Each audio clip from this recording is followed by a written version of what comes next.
मंशियात फरोशों पर बड़े crackdown.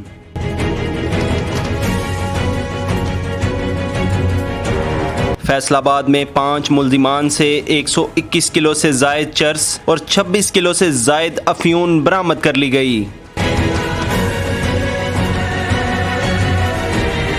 M1 अटक के करीब 3 मुल्जिमान से 117 किलो चर्स और 36 किलो अफयून बरामद।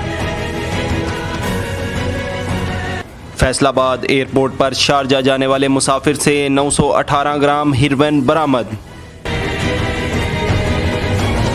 DHL ऑफिस सियालकोट से ऑस्ट्रेलिया भेजे जाने वाले पार्सल से 6.2 किलो आइस बरामद कर ली गई।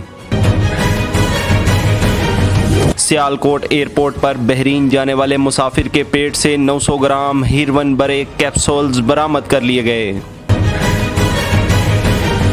कराची एयरपोर्ट पर दुबई जाने वाले मुसाफिर से 1 किलो हेरोइन बरामद कर ली गई। डस्का मोटरवे इंटरचेंज सियालकोट में 2 मुल्जिमान से 12 किलो चर्स बरामद। गिरफ्तार मुल्जिमान के खिलाफ इंसदाद मनशियात एक्ट के तहत मुकदमा दर्ज करके मजीद तहकीकात का आगाज कर दिया गया है। तर्जुमान ANF।